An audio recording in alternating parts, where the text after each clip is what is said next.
Pastor Luis, Sí, te escucho. ¿me escucha? ¿Sí? Pastor Luis, todo eso que lo tiene usted en PPT, ¿no puede, en Navidad no puede regalar eso? Todo lo que está en su cuenta. Está chisto. Pero creo que me parece que está colgado. ¿No? ¿Dónde, Parece que lo pastor? graban, ¿no? No sé. Creo que lo graban todo. Eso es lo que usted muestra en la pantalla, pues todo eso, ¿no? Que... Ah, el PPT. Mm. Por favor, ¿por qué va a tener guardado? Tiene que dar. Aunque sea por Navidad, regálelo. Eso son para las Ah, próximas clases, hermano.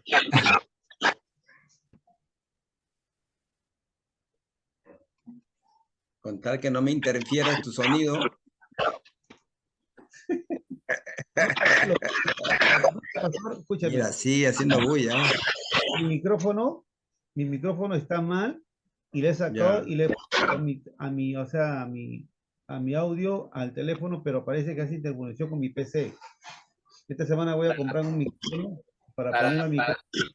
para evitar eso, entonces, hermano Cesarín, mejor audio. No, sí, yo estoy sin, medio raro, ¿no? Pero,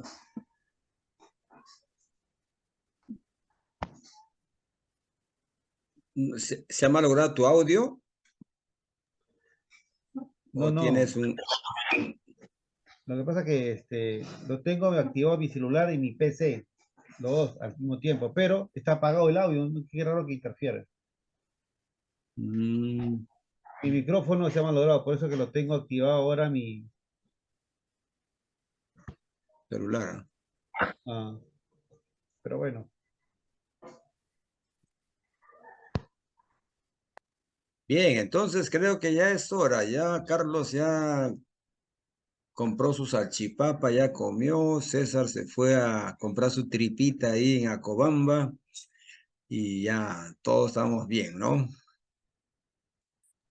Pastor, con su cafecito Ya todavía. tomé un cafecito. No, ya en diciembre es chocolatada, entonces es tiempo de chocolatada. Sí, ¿no? Cafecito sí que rico. Una consulta, Sí. hay una parte de Martín Lutero que también señala por la Navidad. ¿Eso usted tiene cómo explicar? Hay una parte de eso que también he leído de él y qué es lo que representa, digamos, ese árbol. Y aparte de eso, estaba rodeado con su familia, ¿no? Y en lugar de luces, él tenía unas velas de esas velitas de santuario, y él explica un poco de ese término. Mm. Pero generalmente es de- hay un espíritu que te habla ahí, César. Solo usa tu celular, no seas Ya amable, ves, hay alguien que te está hablando. No le hagas caso, dice, no le hagas caso. Dice. ¿Ves? Ah. Ya, hermano, estamos presentes. Voy a ver quiénes están presentes porque si no me hacen trampa ustedes. A ver.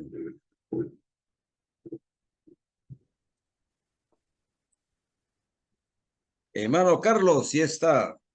César, haciéndome bulla. Hermano José Luis. Presente. Muy bien. Hermana Aide. Henry. Se escapó, hermano Henry. Por aquí estoy escuchando. Ah, ya, Aquí muy estoy bien, muy escuchando. bien. Hermano Iván, ¿estás? Iván. No. Sí, pastor, presente. Ah, ya, muy bien. David no ha ingresado, ¿no? Hermano Julio, Creo que no, pastor. Presente. hermana Leila, se le fue, se escapó, no está su, No me ha dado el pasito. Hermano Max, ya deje de comer. Hermano Max. Está engordando para Navidad, pastor. Para Navidad está engordando el hombre. Presente, maestro, presente. Heme aquí. Ya, muy bien, muy bien. Decime por el Wilson. cuarto plato. Bueno, Wilson. Buenas noches, pastor, estoy aquí. Ya. Alexis se escapó. No llega, creo, a su casa. Hermano William, sí, está. Y ya. A ver, hermano Pablo.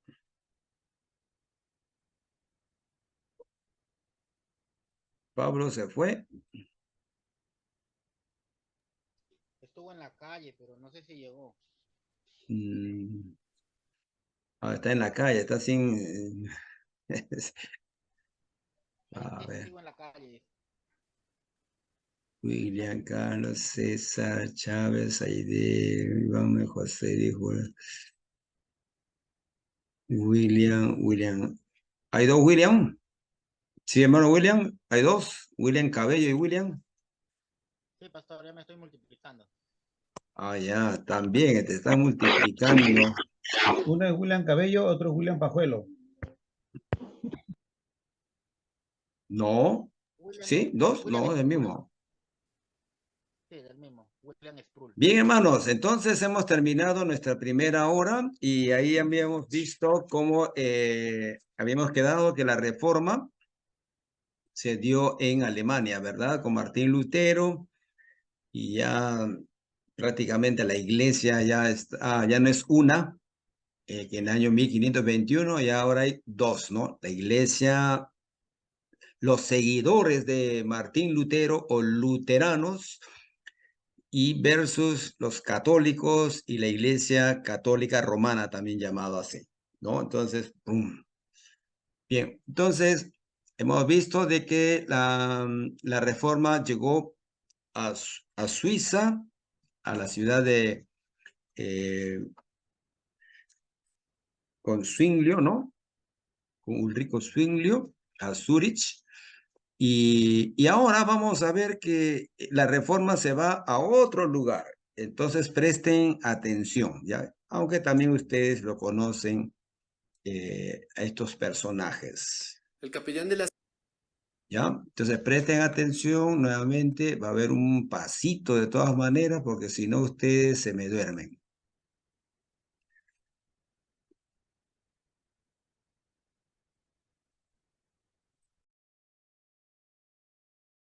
Hugonote era el nombre con el que se referían a cualquiera de los protestantes en Francia en los siglos XVI y XVII, muchos de los cuales sufrieron una severa persecución por su fe. Pero, ¿cómo nacieron y por qué son uno de los grupos protestantes más perseguidos de la historia? Bienvenidos a este resumen de la historia de los hugonotes.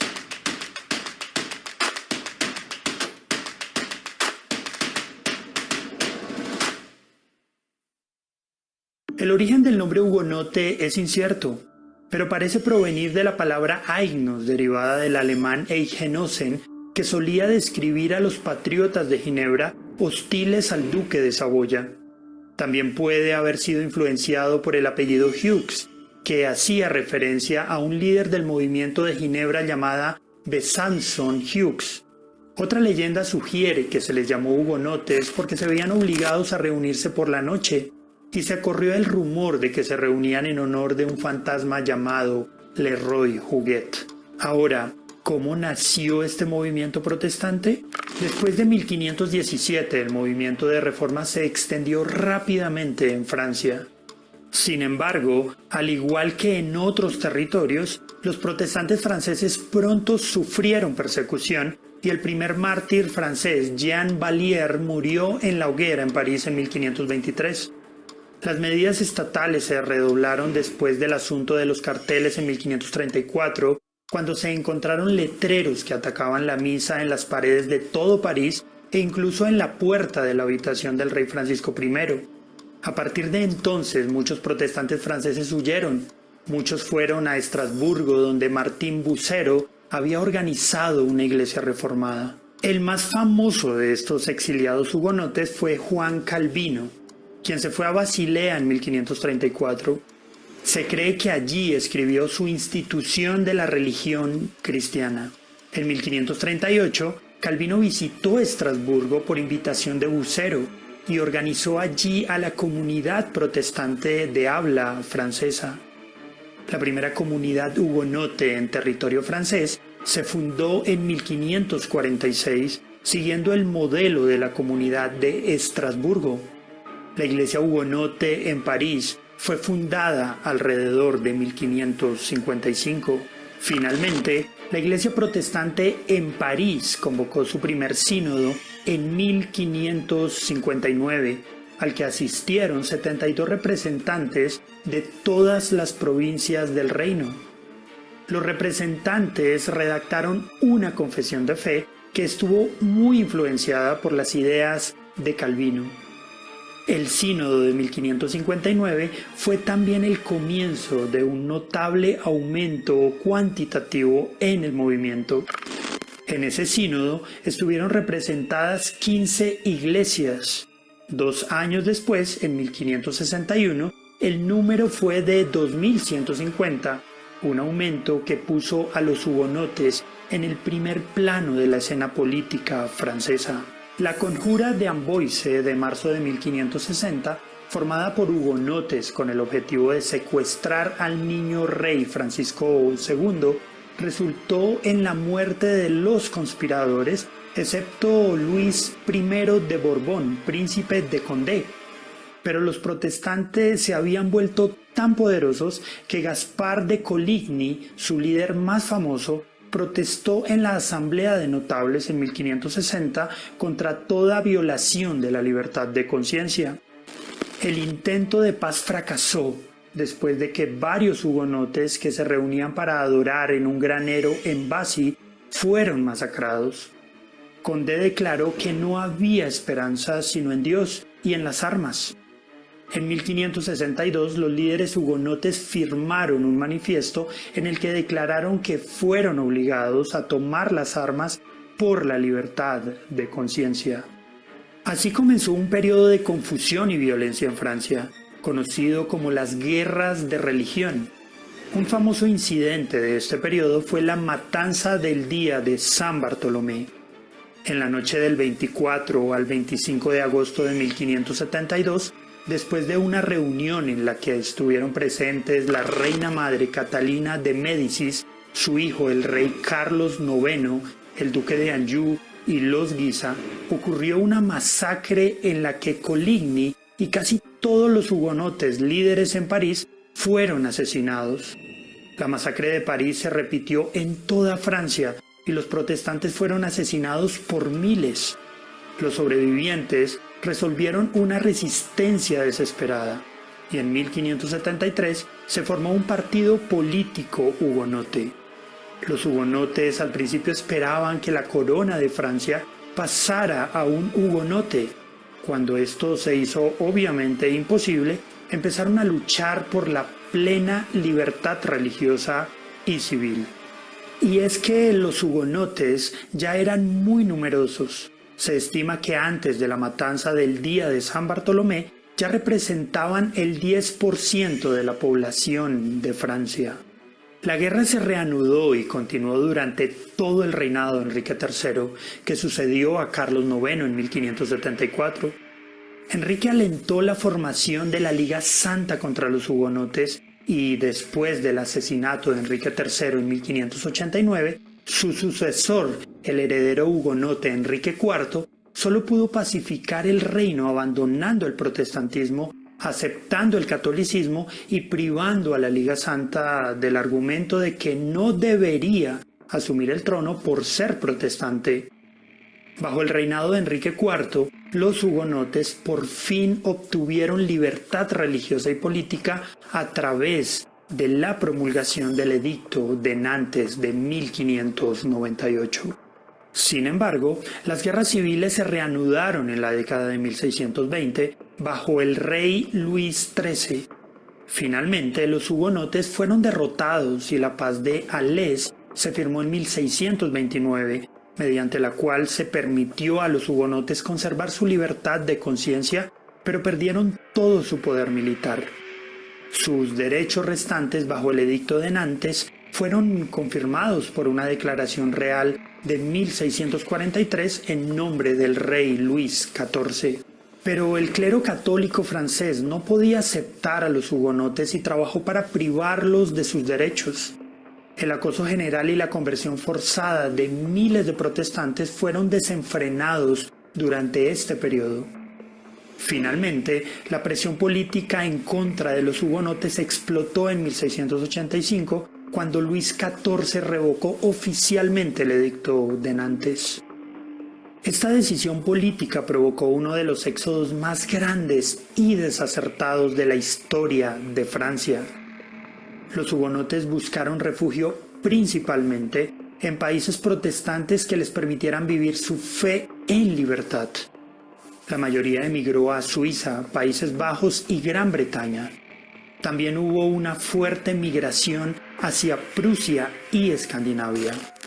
A partir de ahí, también emigraron hacia las colonias como Sudáfrica y Norteamérica. El éxodo de hugonotes de Francia creó una gran fuga de cerebros, ya que muchos de ellos habían ocupado lugares importantes en la sociedad. Los hugonotes forjaron la industria, la intelectualidad y la política en los países a los que emigraron. En la primera parte del siglo XVIII, los hugonotes habían sido aparentemente suprimidos en su país. En 1715, Luis XIV anunció que había terminado todo ejercicio de la religión protestante en Francia. Ese mismo año, sin embargo, una asamblea celebró una conferencia en Nimes dedicada a restaurar a la iglesia protestante. Aunque muy reducido en número, el protestantismo seguía estando presente en Francia. La persecución de los hugonotes se revivió de 1745 a 1754, pero la opinión pública francesa comenzó a volverse en contra de las persecuciones. A pesar de la feroz oposición del clero católico romano, un edicto de 1787 restauró en parte los derechos civiles de los hugonotes. En 1789, con el surgimiento de la Revolución Francesa, la Asamblea Nacional afirmó la libertad de religión y otorgó a los protestantes la admisión a todos los cargos y profesiones. Desde entonces, el protestantismo en Francia ha estado presente con cierta libertad, pero su número es muy reducido. Hoy, los protestantes en Francia son más de 1 millón, alrededor del 2% de la población del país, mucho menos que el porcentaje de protestantes antes de la masacre del día de San Bartolomé. Francia ha dado grandes hombres y mujeres que le han hecho importantes aportes al protestantismo, empezando por Pedro Baldo, un comerciante de Lyon que fundó un grupo preprotestante, los valdenses. También Juan Calvino, Guillermo Farel, Pierre Viret y Teodoro de Beza, que fueron figuras centrales del periodo de la Reforma. En octubre de 1985, para conmemorar el tricentenario de la revocación del Edicto de Nantes, el presidente de Francia, François Mitterrand, anunció una disculpa formal a los descendientes de los hugonotes dispersos en todo el mundo. ¿Y tú qué piensas? ¿Conocías la historia de los hugonotes? ¿Qué crees que hubiera sucedido si Francia se hubiera convertido en una nación protestante? ¿De qué manera la persecución a nuestros hermanos en el pasado nos alienta hoy a la templanza y a la fe? Déjanos tu opinión en los comentarios, pero también suscríbete y activa la campanita para ver más videos como este.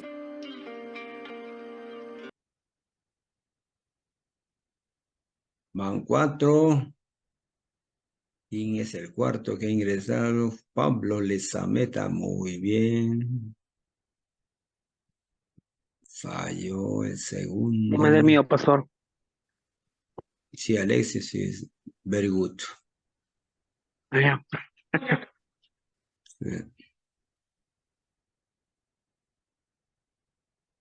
¿Ya estás en casa, Alexis, hermano? Me venía a la iglesia que estaba más cerca, pastor. Ah, ya, ya. No me puedo concentrar.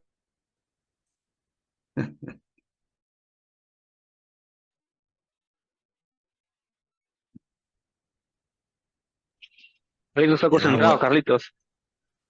ya voy a cerrar ya. A ver.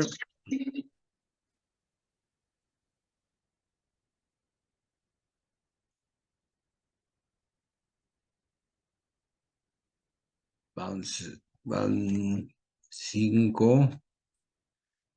Y en ese quinto, hermano José Luis Mendoza. Muy bien, vamos bien. Oh, falló en uno, hermano. Pero todo lo demás está bien. Y en ese siguiente, Carlos García. Vamos bien. Oh, oh. Ya, Wilson, por favor. Te va a dar un derrame cerebral, no quiero. Hermano William, no puedo creerlo, hermano William. Ya, vamos a la cuenta regresiva. Hay 6 que han enviado y somos 14, no, 13. Ya falta la mitad más. A ver, vamos un poquito más. La mitad.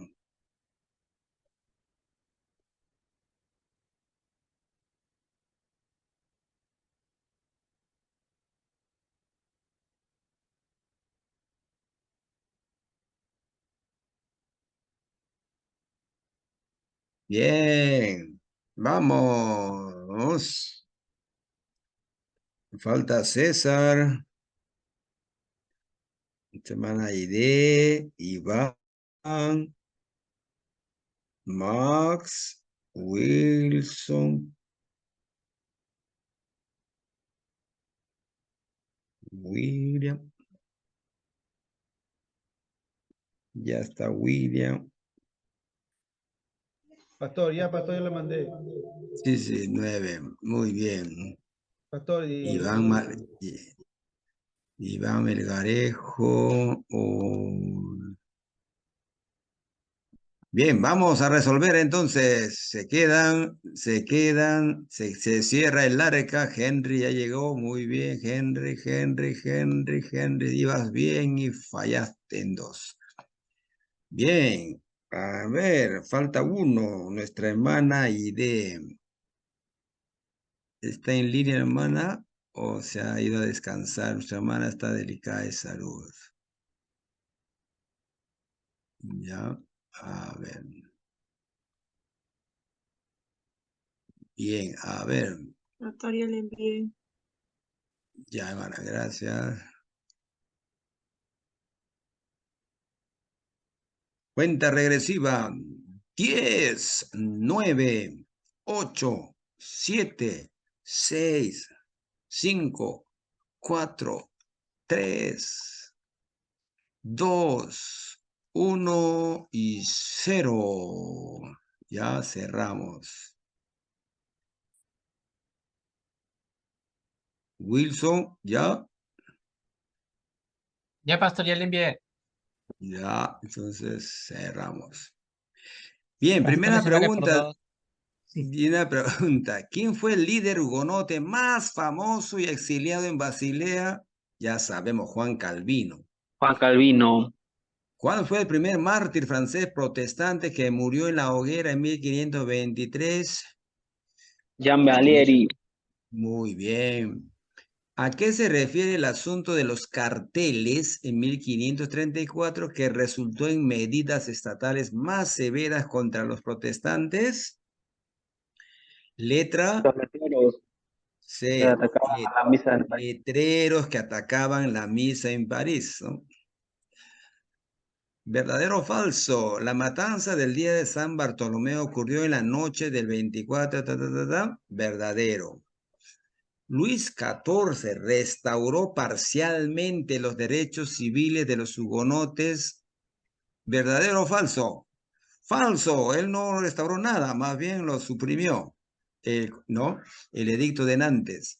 La persecución de los hugonotes se reavivó de 1745 a 1000, pero la opinión pública francesa apoyó las persecuciones, no apoyó, ¿ya?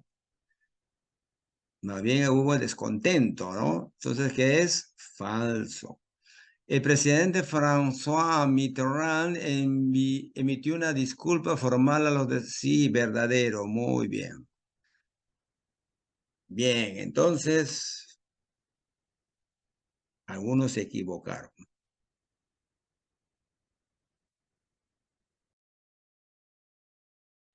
Bien, hermano, sí, ¿ya? Ahí he tenido un error en transcripción, es 23 y 24, ya los que pusieron, yo les voy a considerar. Gracias, hermano David, perdón, Iván, ¿ya? Gracias por su participación. Bien, entonces, entonces hemos visto de que la reforma llegó a Zúrich, ahora hemos visto que llega, ¿no?, a Francia y los hugonotes son atacados y muertos, ¿no? A los reformadores, digamos, se les conoce en Francia como los hugonotes, ¿no? Eso no nos olvidemos. Bien, ahora vamos a ver cómo también la reforma llega a otro lugar, ¿no? A otro país. Presten atención también a este pequeño video, ¿ya? Pastor no está proyectando, ¿ah?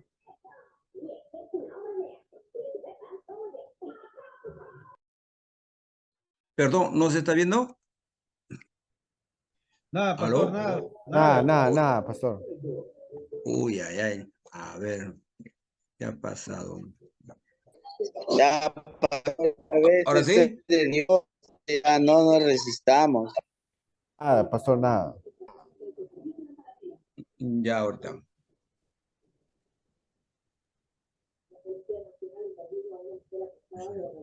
Ahora sí, pastor. Como una de las comunidades históricas más importantes dentro de la tradición protestante, el anglicanismo es quizá una de las denominaciones más grandes y con mayor influencia que surgieron durante la Reforma. Con más de 90 millones de seguidores, la Iglesia anglicana sigue siendo uno de los más grandes referentes del cristianismo.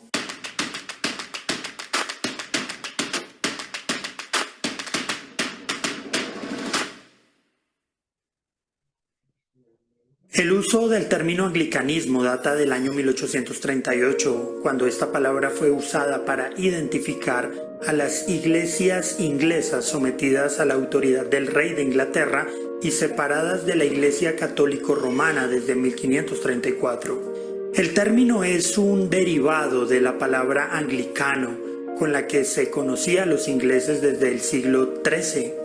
Pero fue solo hasta el siglo XIX cuando la palabra adquirió matices teológicos para poder diferenciar a los cristianos ingleses que no eran protestantes disidentes ni católicos romanos.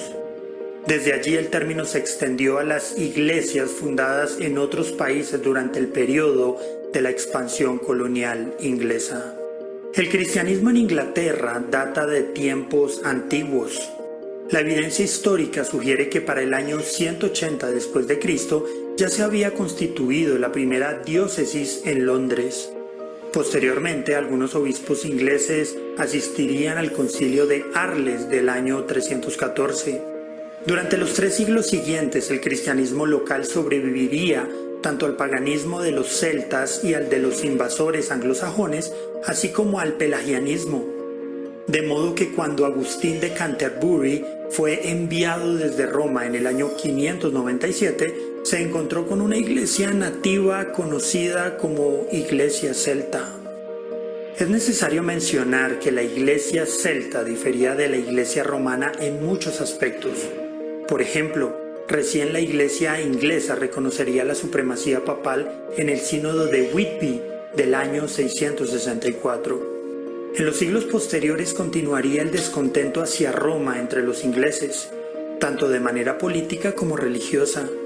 Una figura muy popular de este descontento fue John Wycliffe. En un sentido estricto, se puede citar el origen de la Iglesia anglicana en 1534, cuando el Parlamento británico aprueba el Acta de Supremacía, que declara al rey Enrique VIII como máximo jerarca de la Iglesia inglesa, y se hace oficial la separación con Roma. Puedes conocer más sobre Enrique VIII en el link que te dejaremos en la descripción. En un inicio fueron muy pocas las cosas que diferenciaban a la Iglesia anglicana con la Iglesia de Roma. El mismo Enrique VIII fue doctrinalmente católico romano hasta su muerte. Varios católicos serían ejecutados por oponerse a la supremacía real, mientras que otros serían ejecutados por sostener opiniones protestantes.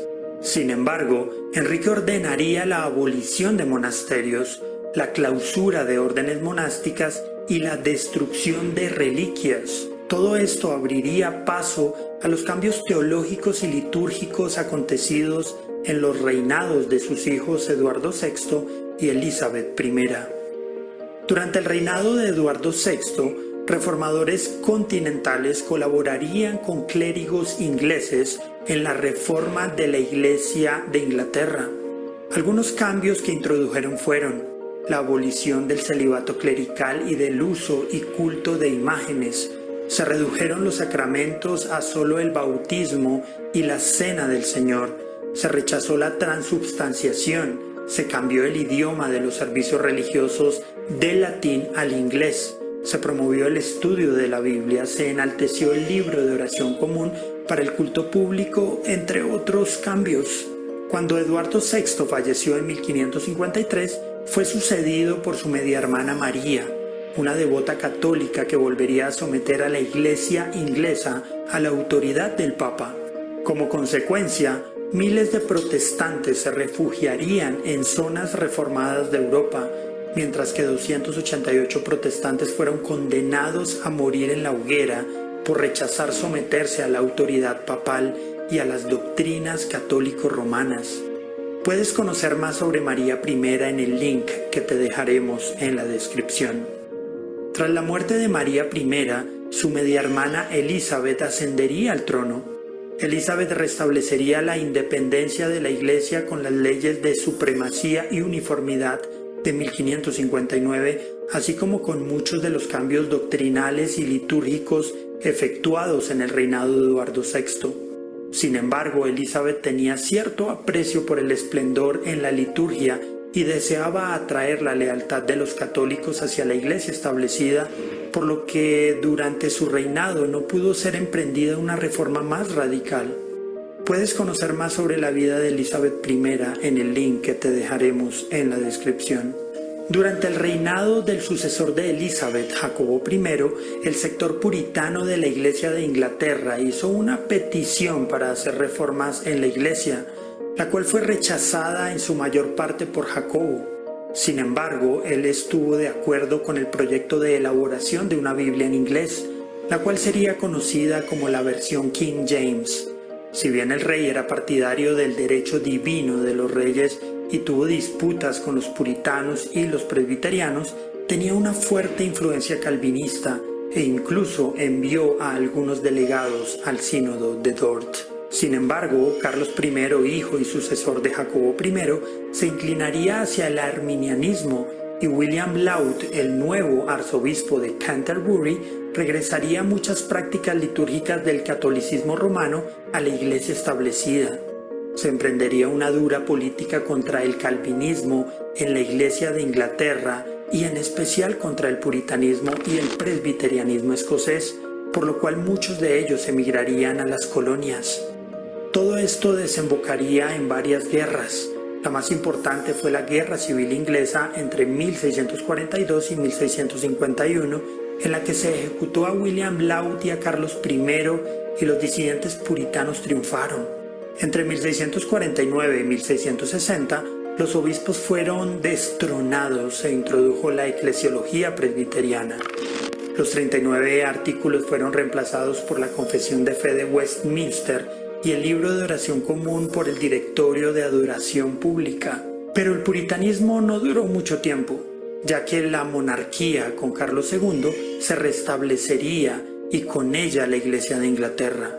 El gobierno episcopal, los 39 artículos y se impondría el uso obligatorio del libro de oración común mediante el Acto de Uniformidad de 1662, por lo cual la mayoría de los puritanos abandonarían la Iglesia de Inglaterra y se verían enfrentados a la persecución. Es durante el siglo XVII que surgen los términos Iglesia Alta o High Church e Iglesia Baja o Low Church. Los primeros ponen un mayor énfasis en el ministerio, los sacramentos y la liturgia.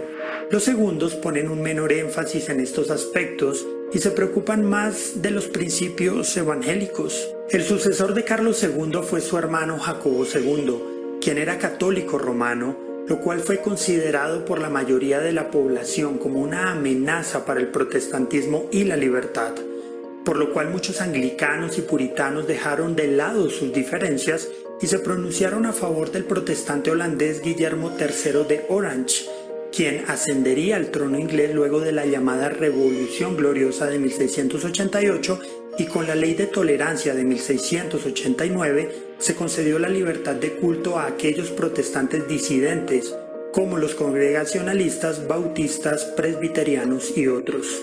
A principios del siglo XVIII el clima espiritual en Inglaterra era frío.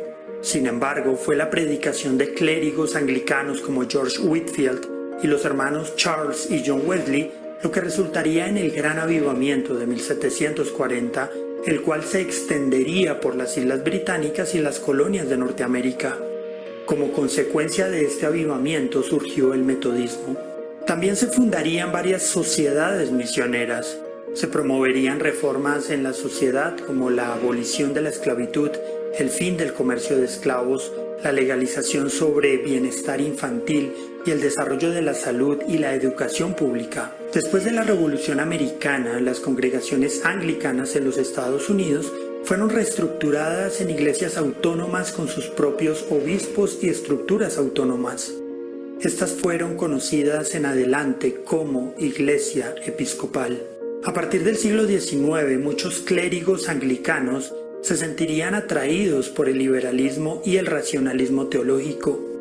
El liberalismo y la injerencia del Estado incomodaban a muchos clérigos ingleses que se sentían interesados por las tradiciones de los padres de la Iglesia, por la sucesión apostólica romana y por la idea de que la Iglesia de Inglaterra constituía una rama de la Iglesia Católica Universal. Esos clérigos darían inicio al movimiento de Oxford o tractarianismo en 1833. Su líder, John Newman, en 1845 se convertiría al catolicismo romano y muchos anglicanos siguieron su ejemplo. Sin embargo, otros clérigos tractarianos permanecerían en la Iglesia anglicana, siendo conocidos como anglocatólicos, restaurando muchas prácticas litúrgicas y doctrinas del catolicismo romano.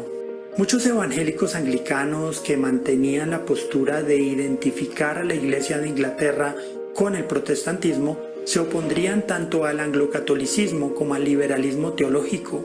Los evangélicos anglicanos laicos, mediante la fundación de sociedades, se verían envueltos en muchos litigios contra las prácticas litúrgicas de los anglocatólicos, las cuales eran vistas como un acercamiento peligroso a Roma. Los litigios terminaron cuando una comisión real en 1906 reconoció la legitimidad del pluralismo en el culto.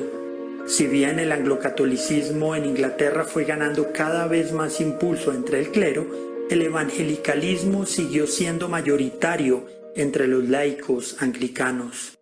¿Pero en qué creen los anglicanos? El anglicanismo no pretende ser innovador, pretende seguir la corriente de la doctrina histórica basada en principio en el credo de los apóstoles, el credo de Nicea, el credo de Atanasio, incluso recibiendo y abrazando las verdades centrales de la Reforma. La teología anglicana también está arraigada históricamente en los documentos que se desarrollaron en el periodo de la Reforma inglesa, sobre todo en los 39 artículos y en el libro de oración común. El arquitecto principal de esta comunión fue el arzobispo de Canterbury, Thomas Cranmer, un clérigo influenciado por Lutero. La pieza más fundamental de la teología anglicana, compuesta por Cranmer, son los 39 artículos que se considera que proporcionan un sistema integral de doctrina para la Iglesia y no han cambiado desde 1571. Otra forma de identificar lo que creen los anglicanos se encuentra en el cuadrilátero Chicago-Lambeth, que aborda los temas de las escrituras, los credos, los sacramentos y el episcopado histórico como los ejes centrales de la doctrina anglicana. Para los anglicanos la Biblia es la última autoridad. Para ellos la escritura debe ser entendida y leída a la luz que ofrecen la tradición y la razón.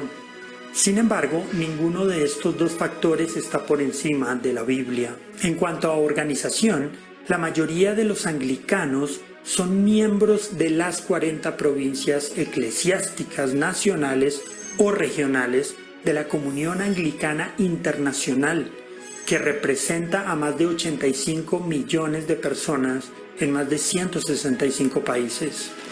Las iglesias se mantienen en plena comunión con la sede de Canterbury y por lo tanto con el arzobispo de Canterbury, a quien la comunión se refiere como suprimus inter pares o primero entre iguales. ¿Y tú qué piensas? ¿Cuáles crees que son los aportes más significativos del anglicanismo al protestantismo? ¿De qué forma crees que debemos volver a las verdades fundamentales del cristianismo? Déjanos tu opinión en los comentarios, pero también suscríbete y activa la campanita para ver más videos como este.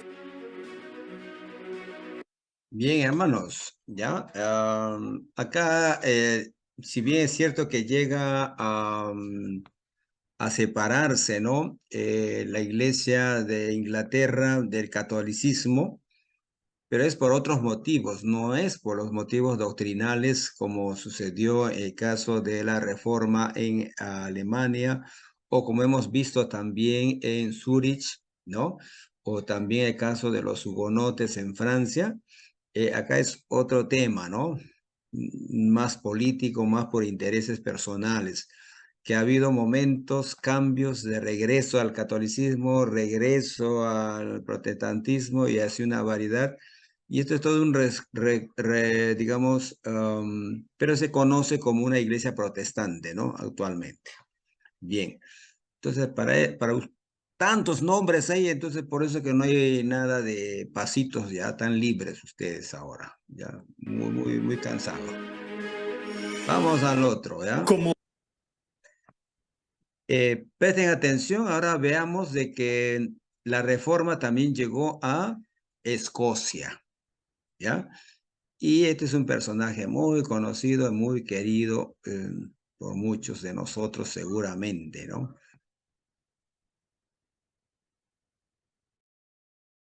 Fue uno de los primeros líderes de la Reforma en Escocia y el fundador de la doctrina reformada en este territorio. Fue considerado como uno de los predicadores más poderosos de su época, aunque solo se publicaron 2 de los cientos de sermones que predicó. También fue una figura clave en la formación de la Escocia moderna. Bienvenidos a este resumen de la vida de John Knox.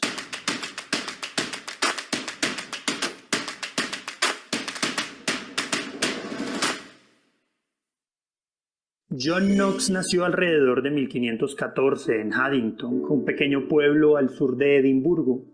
Alrededor de 1529 ingresó en la Universidad de St. Andrews, aunque algunos consideran que fue a la Universidad de Glasgow, en donde estudió teología. Fue ordenado sacerdote en 1536, pero se convirtió en notario para luego ser tutor de los hijos de los Lairds, miembros de una nobleza escocesa de menor rango. Eventos dramáticos se desarrollaron en Escocia durante la juventud de Knox.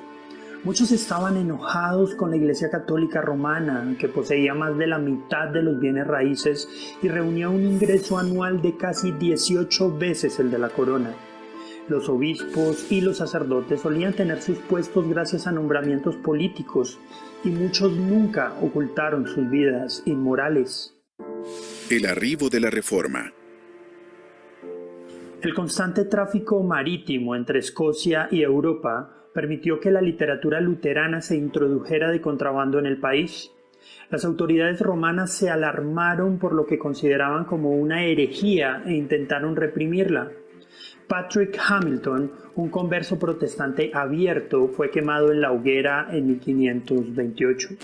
A principios de la década de 1540, John Knox ya estaba bajo la influencia de los reformadores. Knox se convirtió en guardaespaldas del ardiente predicador protestante George Wishart, que predicaba por toda Escocia. Sin embargo, en 1546 las autoridades romanas hicieron arrestar, juzgar, estrangular y quemar a Wishart. En respuesta, un grupo de 16 nobles protestantes asesinaron al arzobispo David Beaton en el castillo de St. Andrews, quien presuntamente estuvo detrás de la muerte de George Wishart. El castillo en el que se dio el asesinato de Beaton fue inmediatamente asediado, pero tras darse cuenta de que sería imposible tomarlo, las tropas decidieron retirarse y los protestantes escoceses empezaron a ver a St. Andrews como un símbolo del protestantismo. Iniciando el ministerio.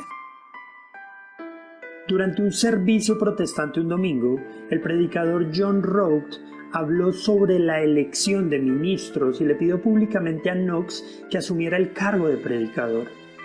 Cuando la congregación confirmó el llamado, Knox fue conmovido y rompió en llanto. Al principio se negó, pero finalmente se sometió a lo que sintió que era un llamado divino. Después de que Knox regresara a St. Andrews, su ministerio en esta ciudad fue interrumpido abruptamente. Los protestantes, incluidos Knox, pudieron mantener su baluarte en St. Andrews gracias a los momentos difíciles por los que pasaban tanto Francia como Inglaterra.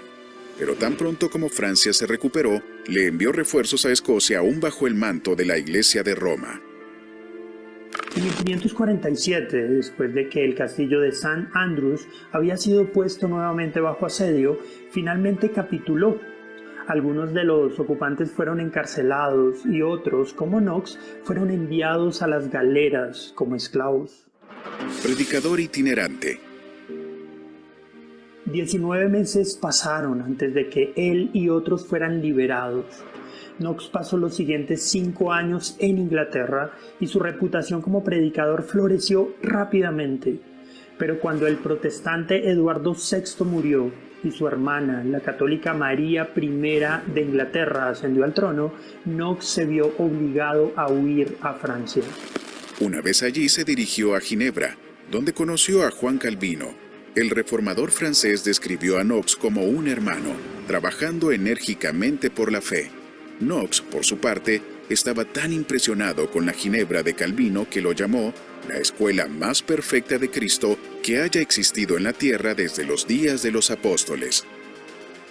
Posteriormente, Knox viajó a Frankfurt, donde se unió a otros refugiados protestantes y rápidamente se vio envuelto en una controversia. Los protestantes no podían ponerse de acuerdo sobre una orden de adoración, controversia que se desarrolló en torno a cómo está regulado el culto, en base al tradicionalismo o en base a la palabra de Dios. Las discusiones se volvieron tan acaloradas que un grupo salió de la iglesia un domingo negándose a adorar en el mismo edificio que Knox. Avances en Escocia. De vuelta en Escocia, los protestantes estaban redoblando sus esfuerzos y se estaban formando congregaciones en todo el país. Un grupo que llegó a llamarse los Señores de la Congregación prometió hacer del protestantismo la fe oficial de Escocia. En 1555 invitaron a Knox a regresar para inspirar la tarea de reforma. Knox pasó 9 meses predicando extensa y persuasivamente en Escocia antes de verse obligado a regresar a Ginebra. Lejos de su tierra natal nuevamente, publicó algunos de sus tratados más controvertidos en los que atacó virulentamente a los líderes que permitieron el catolicismo en Inglaterra. Argumentó que una mujer gobernante era inapropiada para dirigir al país y motivó a la gente común a protestar contra los gobernantes injustos. Sus escritos en contra de las mujeres que en ese momento gobernaban Europa, María de Guisa en Escocia, María la Sanguinaria en Inglaterra y Catalina de Médicis en Francia, luego le trajo fuertes problemas en el futuro. Cuando el escrito se propagó, las reinas mencionadas estaban dejando sus coronas y las opiniones de Knox se empezaron a asociar con Elizabeth I y con María Estuardo, con quienes siempre tuvo una relación difícil. Knox regresó a Escocia en 1559 y nuevamente desplegó sus formidables habilidades de predicación para aumentar la militancia protestante. A los pocos días de su llegada, predicó un violento sermón en Perth contra la idolatría católica, causando disturbios. Los altares fueron demolidos y las imágenes de las iglesias destrozadas. Ministerio en su amada Escocia. Mientras tanto, los protestantes ocuparon militarmente más y más ciudades, por lo que finalmente, en el Tratado de Berwick en 1560, los ingleses y los franceses acordaron abandonar Escocia. Aunque los ingleses, ahora bajo la protestante Elizabeth I, habían acudido en ayuda de los escoceses protestantes, mientras que los franceses estaban ayudando al partido católico. La buena noticia de este tratado era que el futuro del protestantismo en Escocia estaba asegurado. En julio de 1571, y luego de estar varios años ministrando en Edimburgo, Knox vuelve a St. Andrews. De edad mucho más avanzada y con algunas dificultades en su salud, el ministro reformado es llamado a hacer lo que Dios primeramente lo había llamado, predicar. Es allí donde un joven estudiante, James Melville, nos cuenta lo que significa escuchar una predicación de Knox. Él escribió: de todos los beneficios de ese año, la venida del más notable profeta de nuestra nación, el señor John Knox, a St. Andrews ha sido la más grande. Le escuché enseñar ahí sobre la profecía de Daniel, ese verano y el invierno siguiente. Yo tenía mi pequeño cuaderno y mi pluma. Al abrir el texto, él fue moderado por el espacio de una media hora, pero cuando llegó a la aplicación, él me hizo estremecer y temblar, a tal punto que no podía sostener una pluma para escribir. Una disputa con los lores que habían apoyado el establecimiento del protestantismo en Escocia hizo que María Estuardo regresara a Inglaterra. La controversia tenía que ver principalmente con los recursos económicos que habían heredado de la Iglesia de Roma. Mientras que los lores querían enriquecerse con este dinero, Knox y los ministros querían que estos recursos fueran destinados para establecer un sistema de educación universal, para ayudar a los pobres y para sostener la Iglesia. Asegurando la doctrina. El Parlamento ordenó a Knox y a 5 colegas que escribieran una confesión de fe, el primer libro de disciplina y el libro de orden común, todo lo cual desembocó en que la fe protestante de Escocia sería en adelante calvinista y presbiteriana. Knox terminó sus años como predicador de la Iglesia de Edimburgo, ayudando a dar forma al desarrollo del protestantismo en Escocia. Durante este tiempo, escribió su historia de la reforma de la religión en Escocia.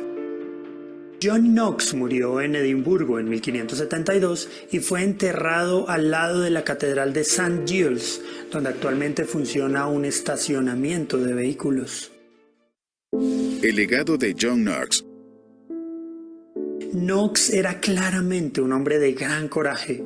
Un hombre parado frente a la tumba abierta de Knox dijo: «Aquí yace un hombre que no halagó ni temió a ninguna carne». El legado de Knox es grande. Su progenie espiritual incluye a aproximadamente 750,000 presbiterianos en Escocia, 3 millones en los Estados Unidos y muchos millones más en todo el mundo. Sin embargo, sus hijos espirituales no incluyen solamente a presbiterianos alrededor del mundo, sino también a distintas denominaciones reformadas y evangélicas. Charles Spurgeon dijo un día sobre John Knox: «El evangelio de Knox es mi evangelio. Lo que tronaba a través de Escocia debe tronar nuevamente en Inglaterra». ¿Y tú? ¿Qué piensas? ¿Cómo puedes ser valiente para desafiar el status quo y predicar con pasión el verdadero evangelio?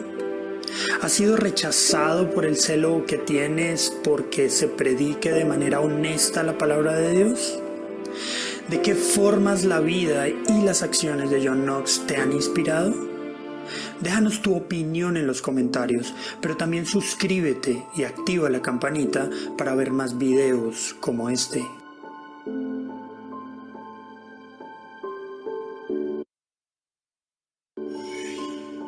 Bien, hermanos, mientras Wilson sigue chateando, vamos a terminar. Bien, hemos visto entonces que la reforma se va propagando por diferentes naciones, ¿no? Por diferentes regiones, y hemos visto el caso de Suiza, el caso de Francia, el caso de Escocia, y de otra forma también llega hacia Inglaterra. Pero hay un personaje que es necesario que ustedes conozcan, aunque nos vamos a pasar quizás unos minutos, ¿ya? Es necesario que ustedes conozcan ya de él, porque acá hemos visto que hay muertes, ataques, ¿no es cierto? Y a través de las guerras de las religiones hemos visto de que los católicos han matado protestantes, los protestantes también han matado católicos. Si el rey era protestante, mataba a los católicos, perseguía a los católicos. Si el rey era protestante, católico, y así sucesivamente. Pero hay un personaje importante que conozcamos, ¿no? Que en medio de todo este sistema de intolerancia, hay alguien. ¿Qué opinan ustedes de este personaje que vamos a ver? ¿Ya? Fue uno de los primeros.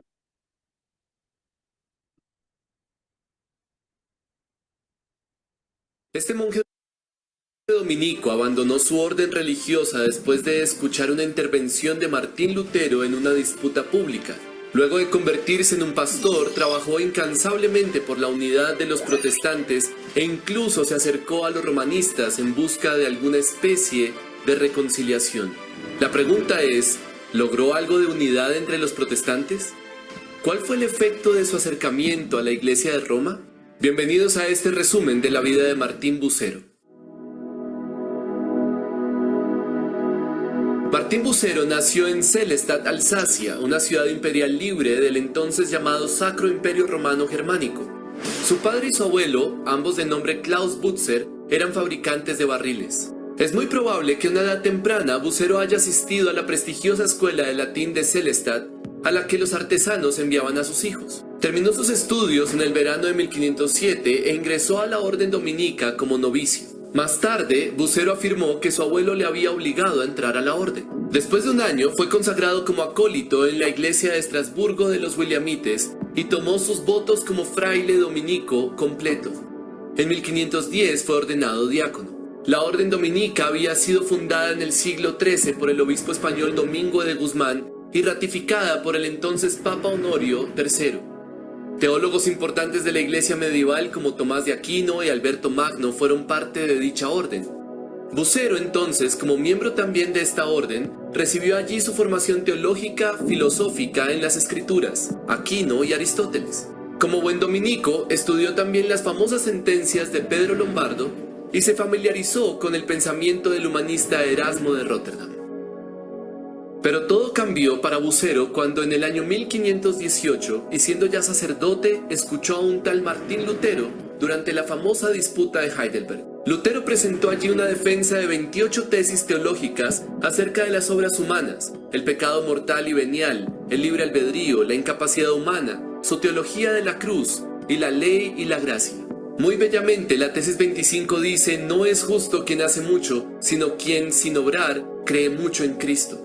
Podemos imaginar que estas palabras movieron a Bucero, quien luego, como Lutero, defendería la justificación solo por la fe en Cristo como una doctrina fundamental para la iglesia cristiana. Toda esta formación y experiencia fue esencial para el futuro trabajo como reformador de Bucero, sobre todo en Estrasburgo entre los años 1524 y 1549, que comprenden la mayor parte de su carrera reformista. Luego de retirarse de la orden dominica, Bucero pasó por un par de ciudades hasta que llegó como refugiado a Estrasburgo a causa de la persecución romanista en su contra. Allí las autoridades le otorgaron una licencia para predicar con libertad y fue designado como predicador en la iglesia de San Aurelia en el año de 1524, conformada mayormente por granjeros y sus familias. No mucho después fue ordenado oficialmente como el pastor de esta feligresía pobre y rural. Como buen ex monje dominico, Bucero buscó establecer la reforma en Estrasburgo a través de la predicación desde el púlpito, empezando con una serie de sermones sobre el Evangelio de Juan. Asimismo, escribió comentarios a varios libros de la Biblia que a la vez tenía el fin de servir como herramientas exegéticas para los predicadores. Igualmente, tradujo del alemán al latín los sermones de Lutero sobre las cartas de Pedro y Judas. Todo esto revela la importancia de la predicación para Bucero, la cual expresó también con las siguientes palabras: es necesario que nada más que las seguras palabras de Dios se prediquen en las iglesias. En su reforma, lo próximo que Bucero hizo fue implementar varios cambios importantes en la liturgia de la iglesia, especialmente en la celebración de la cena. Se cambió el altar por una mesa, a los participantes se les ofrecía tanto el pan como el vino y se prohibió la elevación del pan eucarístico. A pesar de estos cambios, Bucero inicialmente mantuvo algunas prácticas acostumbradas, como el peregrinaje a los sepulcros de los santos, siempre y cuando no fuese hecho de forma supersticiosa e idolátrica. De igual modo, durante un tiempo mantuvo algunas imágenes en la iglesia, hasta que llegara el momento adecuado de retirarlas.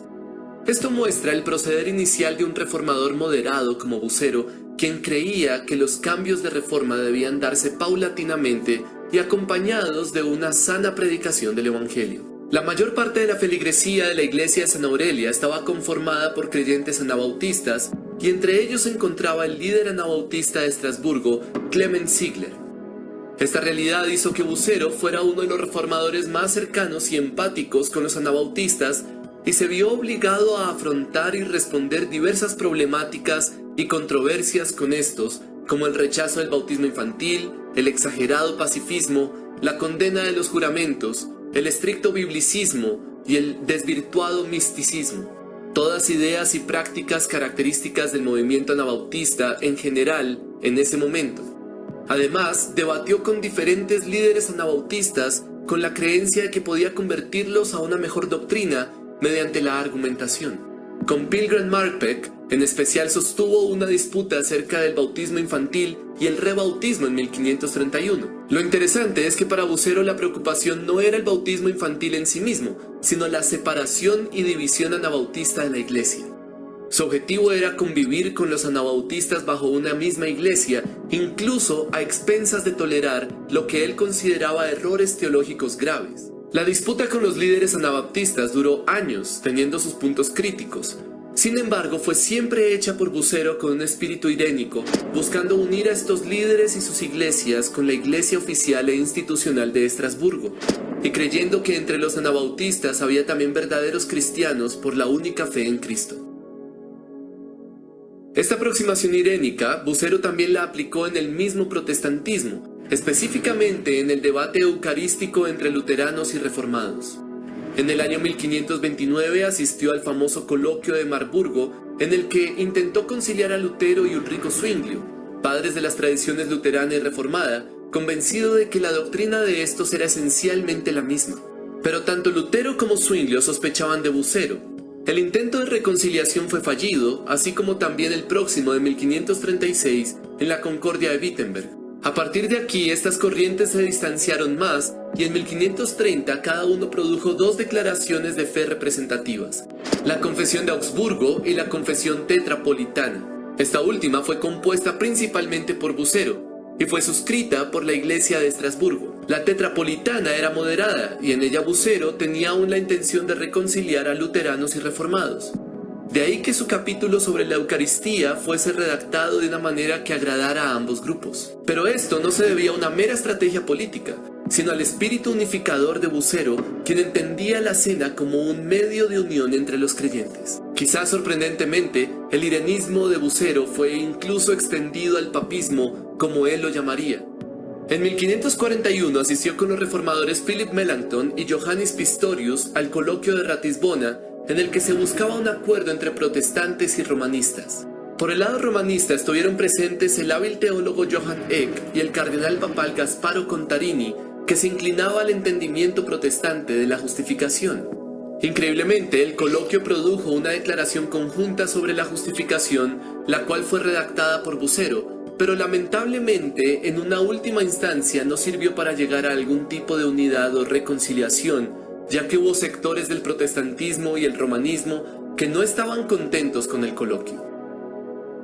Sorprendentemente, Juan Calvino aprobó la declaración del coloquio sobre la justificación, aunque era algo escéptico sobre el mismo. En cualquier caso, este fue otro evento en el que Bucero mostró su espíritu conciliador, dialogando incluso con los odiados papistas. Quizás la razón es que también los veía como cristianos. En una ocasión llegó a decir que hay muchos que pertenecen mucho más a Cristo entre los que son considerados papistas que entre los que parecen ser evangélicos.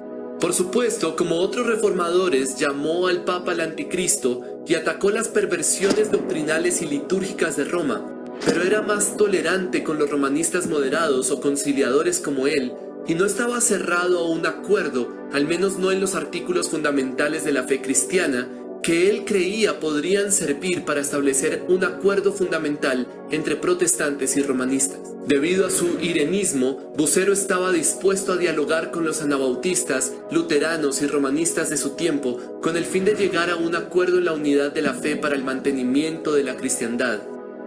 Por eso también algunos historiadores lo han llamado el reformador ecuménico. No obstante, el celo de Bucero por la unidad no era a expensas de la verdad. Él creía que la verdad era una y era un protestante de convicción.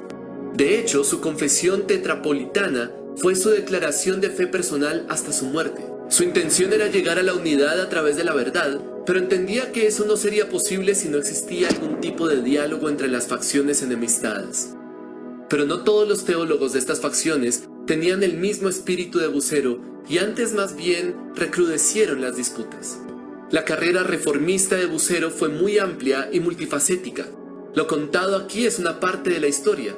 Entre otras cosas, escribió obras importantes para la Reforma como Que nadie debe vivir para sí, sino para otros, sobre el verdadero cuidado pastoral y del reino de Cristo.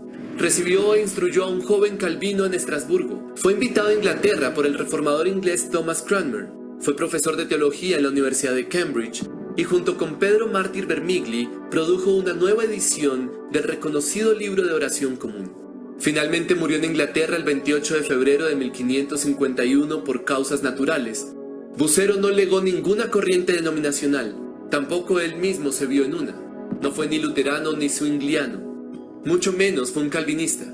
Bucero fue él mismo y aprendió de y se acercó a las diversas corrientes entre las que se encontró en su tiempo. Su legado para el cristianismo protestante antiguo y moderno es la búsqueda de la unidad en la única fe cristiana universal. Esa será una tarea que nunca acabará y en esa medida el legado de Bucero seguirá vivo. ¿Y tú qué piensas? ¿Consideras que la tarea de buscar la unidad entre los creyentes en Cristo es una tarea provechosa? ¿O crees que el sueño de Bucero de una sola iglesia unida bajo la centralidad del Evangelio era utópico? ¿Con qué corrientes cristianas deberíamos tener unidad y de cuáles deberíamos distanciarnos definitivamente? ¿Cuál crees que es el legado más importante de la obra y del ministerio de Martín Bucero?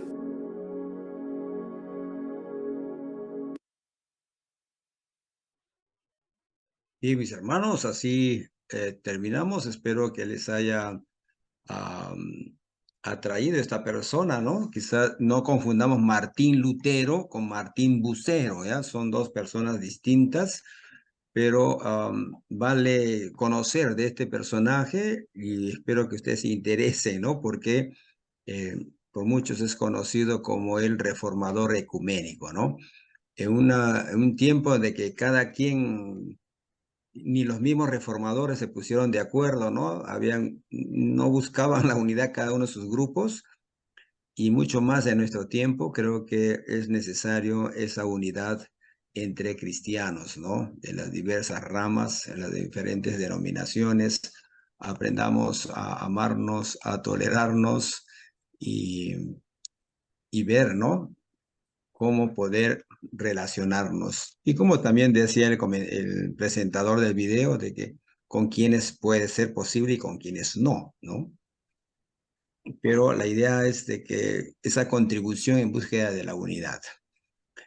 Espero que les haya ayudado en algo en esta noche, hermanos, y bien, vamos a terminar nuestra reunión del día de hoy. Muchas gracias a todos ustedes.